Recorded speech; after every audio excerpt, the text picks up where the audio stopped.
வல்வெட்டி துறையில் seaview, boating, party hall, luxury rooms, Indian restaurant, village hotel யத்னா, northern point.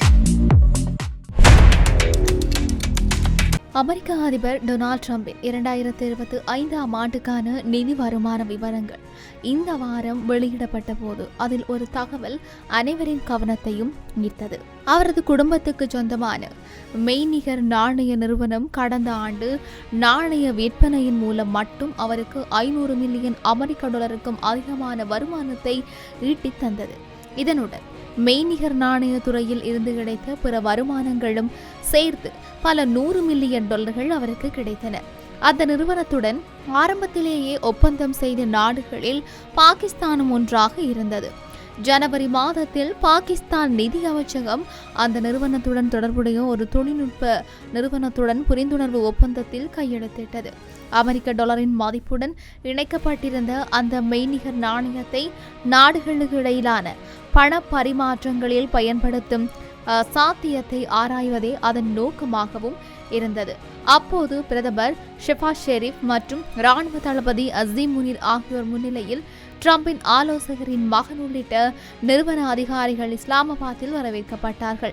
அந்த ஒப்பந்தத்தில் பாகிஸ்தான் நிதி அமைச்சரும் நிர்வாகத்தின் பிரதிநிதியும் கையெழுத்திட்டார்கள். ஆனால் கிட்டத்தட்ட 6 மாதங்கள் கடந்த பின்னரும் அந்த மெய்நிகர் நாணயத்தை பயன்படுத்தி எந்த சோதனை திட்டமும் தொடங்கப்படவில்லை என்றும் அதற்கான எந்த அனுமதியும் வழங்கப்படவில்லை என்றும் அதன் மூலம் எந்த பண பரிமாற்றமும் நடைபெற்றதாக தகவல் இல்லை என்றும் பாகிஸ்தான் அதிகாரிகள் தெரிவித்திருக்கிறார்கள். இருப்பினும் ஒப்பந்தத்தின் அறிவிக்கப்பட்ட நோக்கம் நிறைவேறவில்லை என்றாலும் ட்ரம்பின் நிறுவனத்துக்கு கிடைத்த பெரும் வருமானத்திற்கு சமமான ஒரு அரசியல் பலனை பாகிஸ்தான் பெற்றுள்ளது என்று ஆய்வாளர்கள் கூறுகிறார்கள். அதாவது ட்ரம்ப் தலைமையிலான அமெரிக்க நிர்வாகத்தை நேரடியாக அணுகும் அரிய வாய்ப்பு இஸ்லாமாபாத்திற்கு கிடைத்தது.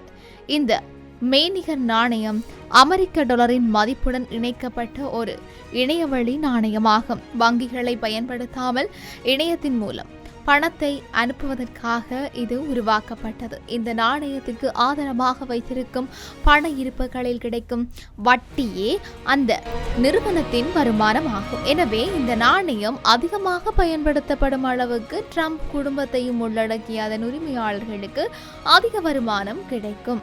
பாகிஸ்தான் ஏற்கனவே உலகின் மிகப்பெரிய மெய்நிகர் நாணய சந்தைகளில் ஒன்றாக இருக்குது. கடந்த ஆண்டுகளில் வெளியிடப்பட்ட உலகளாவிய தரவரிசையில் இந்தியா மற்றும் அமெரிக்காவுக்கு அடுத்தபடியாக பாகிஸ்தான் 3வது இடத்தில் இருந்தது.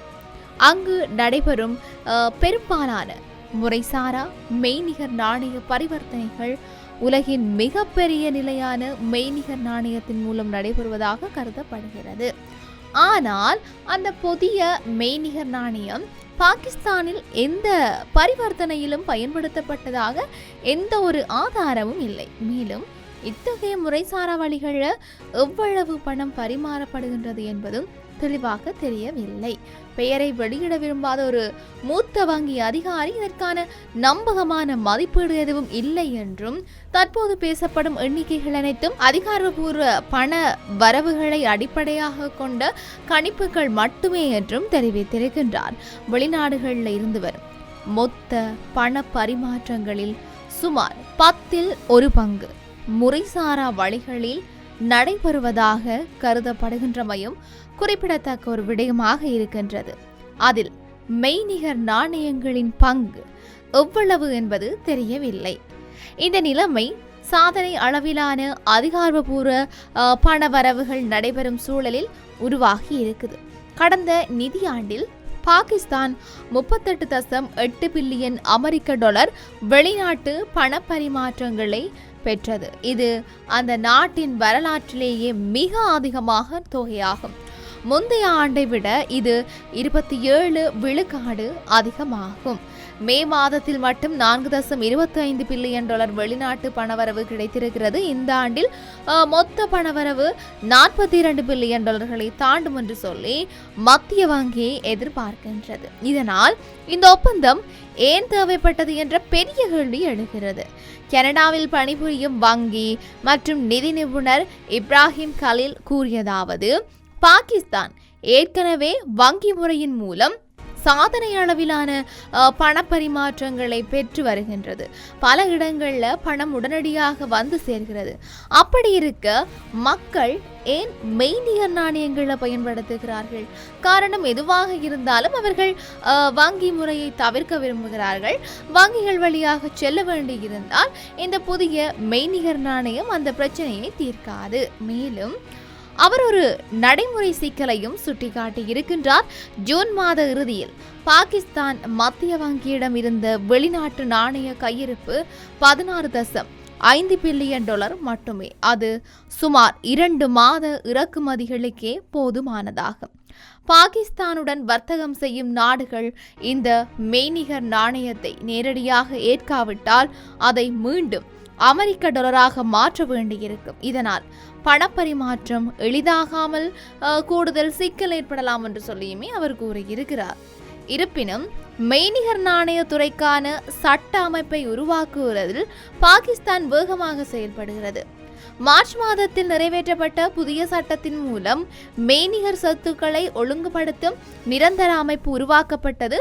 அதன் அனுமதியின்றி செயல்படுபவர்களுக்கு 5 ஆண்டுகள் வரை சிறை தண்டனை வழங்கும் அதிகாரமும் வழங்கப்பட்டிருந்தது. ஏப்ரல் மாதத்தில் உரிமம் பெற்ற மெய்நிகர் நாணய நிறுவனங்களுக்கு வங்கி கணக்குகள் திறக்க வங்கிகளுக்கு அனுமதி வழங்கப்பட்டிருந்தமையும் குறிப்பிடத்தக்கது. ஆனால் ஒழுங்குமுறை அமைப்பு தற்போது ஆரம்பகட்ட விண்ணப்பங்களையே ஏற்றுக்கொண்டு வருகிறது. முழுமையான உரிம விதிமுறைகள் இன்னும் வெளியிடப்படவில்லை. உலகளாவிய 2 பெரிய மெய்நிகர் நாணய நிறுவனங்கள் பதிவு செய்யப்பட்டிருந்தாலும் அவற்றுக்கு இன்னும் முழுமையான செயல்பாட்டு அனுமதி வழங்கப்படவில்லை. பெயர் வெளியிட விரும்பாத மூத்த வங்கி அதிகாரி இந்த ஒப்பந்தம் தொழில்நுட்ப ஆலோசனை மற்றும் அறிவு பகிர்வுக்கான ஆரம்ப நிலை முயற்சி மட்டுமே என்று குறிப்பிட்ட எந்த மெய்நிகர் நாணயத்தையும் பயன்படுத்த வேண்டும் என்ற கட்டாயம் இதில் இல்லை என்றும் தெரிவித்திருக்கின்றார். ஒழுங்குமுறை விதிகளை பூர்த்தி செய்யும் எந்த நிறுவனமும் இதே பணியை செய்ய முடியும் என்றும், நிறுவனம் யார் என்பது முக்கியமல்ல, அதன் தொழில்நுட்ப அமைப்பு தான் முக்கியம் என்றும் அவர் கூறியிருக்கின்றார்.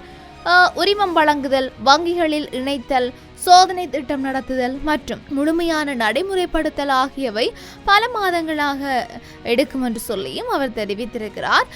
பண பரிமாற்றம் தொடர்பான பயன்பாடு இன்னும் சந்தேகத்துக்குரியதாக இருந்தாலும் இந்த ஒப்பந்தத்தின் பின்னணியில் இருந்த அரசியல் மற்றும் தூதரக நோக்கத்தை மறுப்பது கடினம்தான். அந்த நிறுவனம் கடந்த ஆண்டு ஏப்ரல் மாதத்தில் முதன்முறையாக இஸ்லாமாபாத்துக்கு வந்தது. அதற்கு சில நாட்களுக்கு முன்பு காஷ்மீரில் நடைபெற்ற தாக்குதல் இந்தியா மற்றும் பாகிஸ்தான் இடையேயான பதற்றத்தை அதிகரித்தும் இருந்தது. அதன் பின்னர் இந்தியாவுடனான பதற்றத்தை குறைக்க உதவியதாக கூறி ட்ரம்ப் அமைதிக்கான உலக பரிசுக்கு பாகிஸ்தான் பரிந்துரைத்தது.